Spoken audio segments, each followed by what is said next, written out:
Donald Trump is someone that your kids can look up to? Well, I think the question is, where are we going from here? I'm not interested in litigating the campaign going into the past, on wading into the day by day commenting, internet back and forth. I'm interested in preserving policies and principles that unify us and that give the country a clear choice.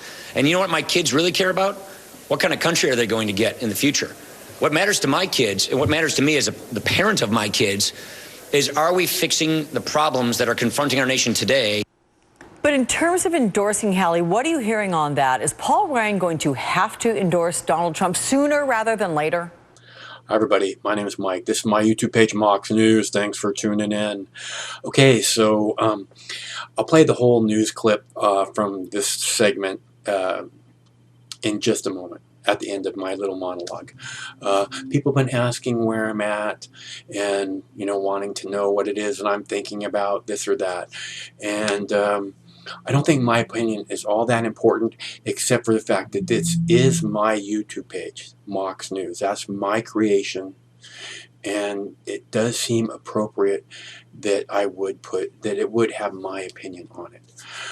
So, as far as this whole Paul Ryan, is Donald Trump someone that Paul Ryan believes his children can look up to, can admire? Of course Paul Ryan thinks Donald Trump is someone that his children can admire. Paul Ryan cares about nothing more than power and money. Donald Trump has done a pretty good job of accumulating power and money. And of course he's an example that Paul Ryan, even more so than Paul Ryan. Paul Ryan, I don't know how much he's worth, but I don't think he's worth nearly as much as Donald Trump, right? So if money's important to you, maybe his children should admire Donald Trump more. If that's what really matters is money, which it doesn't at all, other than that gets to money can then buy you people's admiration. Yay. And power. Of course, Donald Trump, he's the Republican nominee. And this brings us to the point of why Paul Ryan has not yet endorsed Donald Trump. Donald Trump has become basically the Republican nominee. He's going to have plenty of, of delegates to pass the needed number. But what Paul Ryan sees is that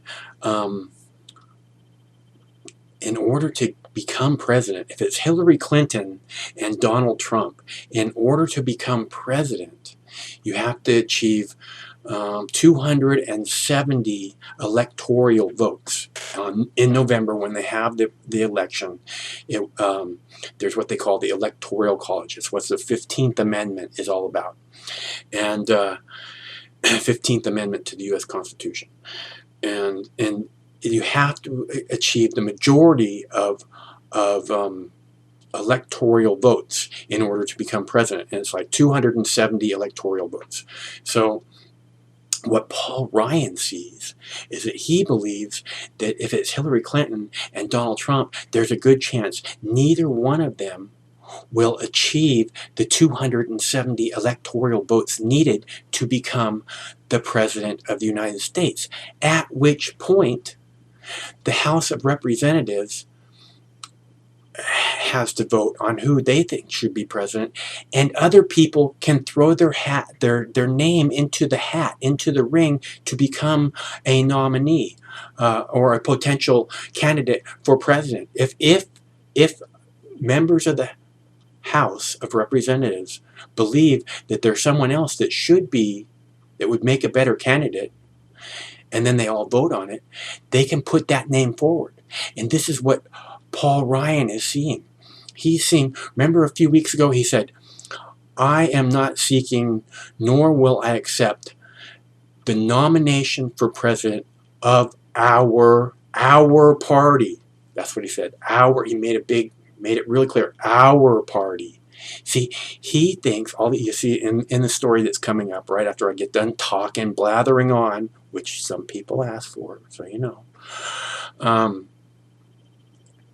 if they don't achieve the 270 majority of the Electoral College, then it will go to this other vote, and third-party candidates can be introduced. Paul Ryan said, I am not seeking, nor will I accept the nomination of our party, the Republican Party. He thinks that he can get somehow voted in as a third-party candidate. And see, this is why he won't endorse Donald Trump, because he believes there's still a door open for him to become the president, the next president of the United States. That's what Paul Ryan sees. Somebody is whispering in his ear that it's possible that can be the outcome of this election.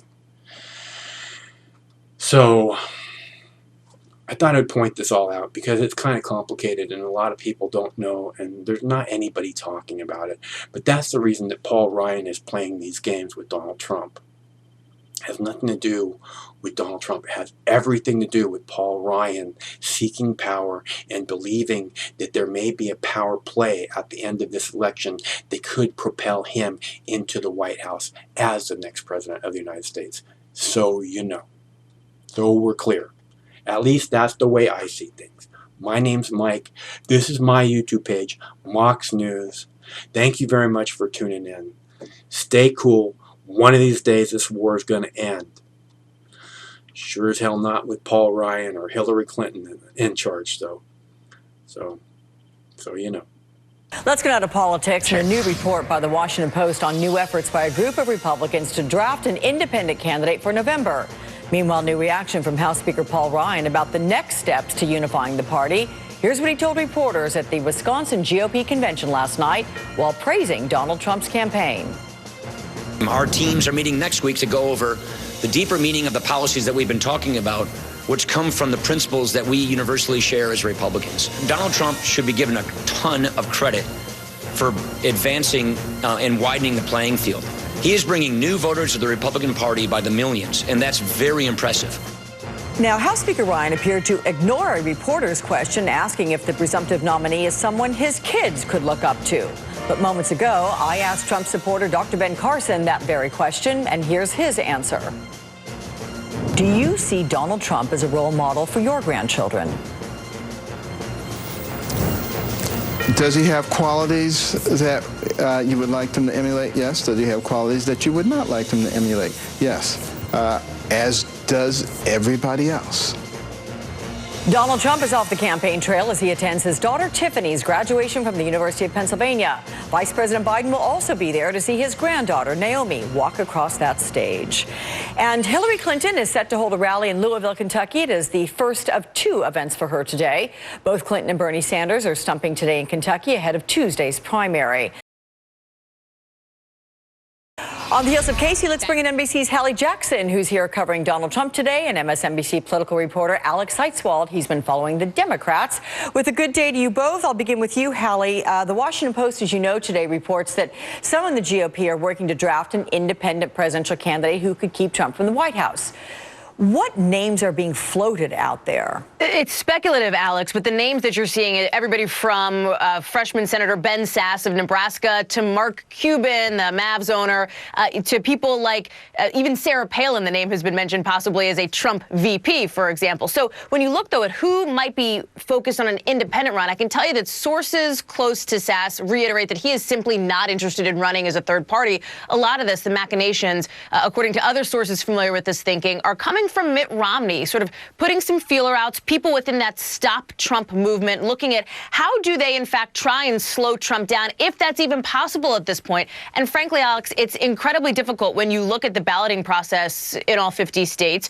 It would have to most likely be some kind of a write-in campaign, and that just seems less and less likely as you look at what's happening within the Republican Party as a whole. There is still, it appears, a strong core of never Trump folks, but there's also people who are starting to slowly warm up to Donald Trump, partly because of what you saw him do, for example, last week, head to Washington, do those listening sessions with House and Senate leadership, and try to charm folks in Washington, charm some of those congressional elected officials into realizing that maybe he can help bring the party together.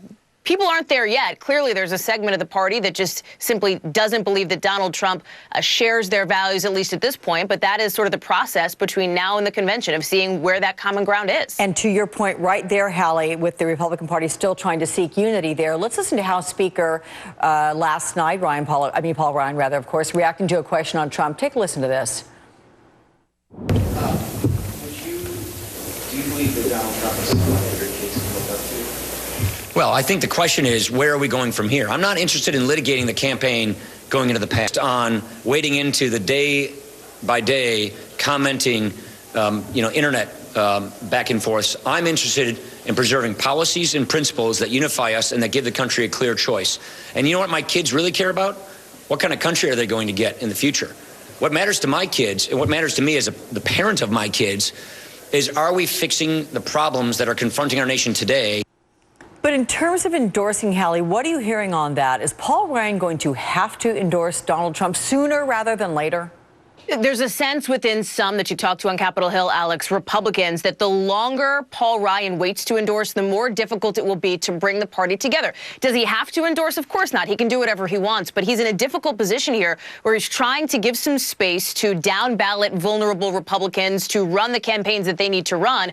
But at the same time, talk about party unity with an eye on the fall, knowing that without that kind of unity, it is going to be very difficult to beat the Democratic nominee, likely Hillary Clinton, in the fall. So until Paul Ryan comes down more definitively, listen, you've heard him talk about Saturday night, last week, that he believes there are positive steps forward. He's pointing to a lot of the new voters that Donald Trump has brought into the tent. But until he comes down more definitively on this, Paul Ryan is going to continue to get questions like the one you just heard. But Hallie, what about the New York Times publishing that in-depth report on Donald Trump's relationship with women over the years? I mean, first of all, how did he respond to that story? Yeah, so Donald Trump already today up and tweeting about this, Alex. I think we can pull one up saying, obviously pushing back on this, mocking the New York Times for its report, tweeting, why doesn't the failing paper write the real story on the Clintons and women? The media is totally dishonest, saying that everybody is laughing at the New York Times for that, quote, lame hit piece they did on me. So just as you know, the Times interviewed, according to its reporting, more than 50 men and women close to Trump and came up with some stories that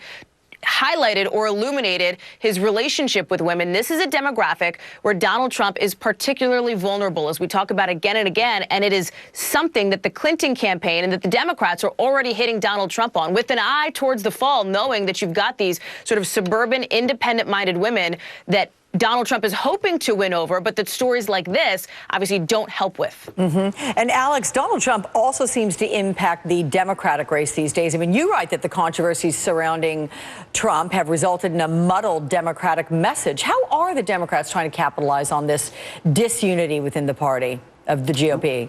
Right, Alex. Well, it depends which Democrats you're listening to. So Clinton's campaign message all along has been that Donald Trump is disunifying the party, that Republicans are running away from him, that Donald Trump is so bad that Republican leaders like Paul Ryan want nothing to do with him. Meanwhile, people like Harry Reid and congressional Democrats are sort of taking the opposite message and saying that Paul Ryan and Mitch McConnell and all these Republican leaders are basically one and the same with Donald Trump. They're saying that they're marching in lockstep with Donald Trump. And their message has been that, Donald Trump, Paul Ryan, whoever it is, they're all essentially the same. So this speaks to a unique challenge that Democrats have in going up against Donald Trump, which is that there's a myriad of potential ways to go after him. And in this early phase of the general election, they're still trying to figure out and zero in on exactly what their message is going to be. And there's a little bit of a different interest here. If you're Hillary Clinton, you're trying to beat Donald Trump, so you're going to do whatever is going to most narrowly damage Donald Trump. If you're Harry Reid, you're trying to elect Democrats down ballot for the Senate, like Hallie mentioned. So you're going to do whatever is going to damage the Republican Party brand in general. So they still haven't kind of settled in on which one of those messages is going to be their main one going forward. Alex, we know that Senator Sanders is calling for another debate for the June primary in California. What do you expect to hear from the Clinton campaign with regard to a California debate? Well, Alex, it's always, when you're up, you don't want more debates, and when you're down, you do want more debates because debates are risky. They always have a chance to change the status quo, and if you're ahead, you don't want to potentially risk that. So back in February, ahead of the New Hampshire primary, Bernie Sanders was up, Hillary Clinton was down heading into New Hampshire. She wanted another debate. He agreed to do it, but only on the terms that there would be 2 more debates added later, including this one in May in California. Now, Bernie Sanders is heading into California behind in the polls. He wants this debate. Today, the San Francisco Chronicle came out in an editorial saying that they support him on that. They want another debate in California. Clinton campaign has been very quiet on it. Aides that I've spoken to say they are in negotiations. They're talking about it. They want to try to make it work. But my guess is they would try to find a way out of this if they can without damaging themselves too much. Okay, Alex Seitz-Wald and Hallie Jackson. Guys, thank you both so much. Thanks. In just a moment,